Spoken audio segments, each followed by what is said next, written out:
What are the Akashic Records? Probably heard about it before, but what is it? How do we get there? And how do we access what this space has to offer us? Now, the Akashic Records has been mentioned numerous times throughout different religions and cultures in Egypt, Hinduism, Buddhism, to name a few, and it has also been referred to the mind of God. So what are the Akashic Records? The Akashic Records is a space that houses all of the information, every thought, everything that has happened across the entire multiverse, past, present, and future. It is a space that exists outside of time and outside of everything that we consciously know about. Now, if you want to think about the Akashic Records, most people think of this as a library. However, it doesn't necessarily always have to take that view. If you resonate with more of a laptop in order to get information, then you could view it as that. However, if you really want to think about this, if you've ever seen Avatar: The Last Airbender, then you can think of the Akashic Records as the library. However, instead of an owl and foxes maintaining the Akashic Record, you have the Archangel Metatron and spiders. And the spiders aren't scary, but more on Archangel Metatron in July.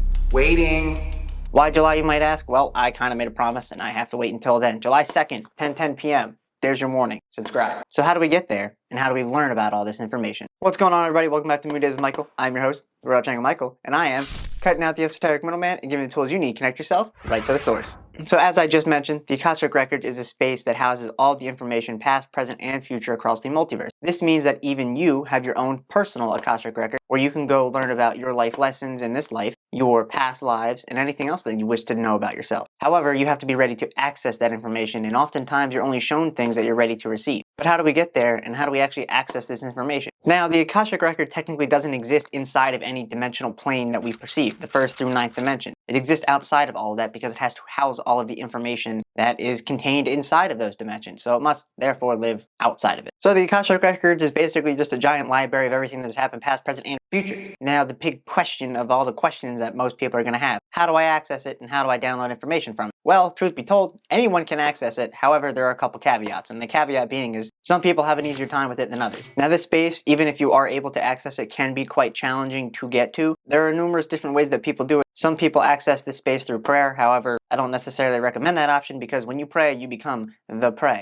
Just saying. However, the most common way that opens up different pathways to actually getting into the Akashic Records is meditation. And there are numerous different techniques that people use. Some people will be able to just meditate, close their eyes, and eventually get into that space of where they're in the Akashic Record. And those people are the lucky few, or numerous. Another way is that some people do this by visualizing their spirit leaving their body and going off into the Akashic Records, and there's numerous ways to do that. Some people like the rope method, where you visualize yourself climbing up a rope until you feel pop, where you can actually kind of sit up and get out of your body. So how do we access it? Meditation is the short answer, but the methods of actually going about and actually reaching that space are numerous, to say the least, and you need to find the one that is easiest and resonates with you the most. So we know what the Akashic Records are. We know a couple methods of how to get to it. We know that it houses all of the information that of every event, everything that has ever happened, past, present, and future. Now, how do we actually go and download the information? The Akashic Record houses all of the information of everything that has happened, past, present, and future. There's a reason why people call this the mind of God. However, that doesn't mean that you can just go and start learning about everything that has happened, past, present, and future. No, it depends on where you are at in your spiritual journey. Now, if you are not actually able to get into the Akashic Records, people do have services where they actually meditate and do this experience for you, and then return to you the information that they have gained. So the question is what can we learn from the Akashic Records? And as I just mentioned, it depends. Technically speaking, you can learn anything and everything. Truthfully, you're only going to be able to learn what you're ready to receive at that time. If you're having a past life regression, or actually understanding your past lives, you might only learn about a couple of them, the ones that might be the most important to you in this moment in time. However, if you go back, you might learn about a different one later down the road. It all depends on what you're ready to receive at this moment. And everybody is different, and everybody's at a different point on their spiritual journey. So the information that people get from this space, the information that people are going to be able to receive, is going to vary and be very different person to person. Now, in the grand scheme of things, I do highly suggest that everybody goes and actually tries to get to the Akashic Records, because by going to the Akashic Records, you're actually eliminating the esoteric middleman. You're getting information right from the source, which if you pay attention to my intro, don't skip it. What exactly am I saying to you? Connecting you right to the source. With that being said though, is there any dangers to actually going to the Akashic Records? Well, no. It really honestly depends on your intentions. If you go into this experience and trying to get to the Akashic Records and you have a little bit of fear in your mind, or you're worried about what could go wrong or what might happen, then you're going into this space with the wrong mindset. You need to go into this space with the mindset of actually being ready to receive and learn what the space has to offer. and understand that you are protected in this space. So now you know what the Akashic Records are, what it looks like, how to get to it, and what kind of information you can receive from the Akashic Records. This is a space that I suggest everybody at least try to get to, and an experience that I suggest everybody tries to have. The most important thing is when trying to get into this space is to actually leave your frustrations aside before you actually try to even meditate and actually gain access to the Akashic Records. But if you guys like this video, let us know down below what else you guys want us to talk about, and until next time,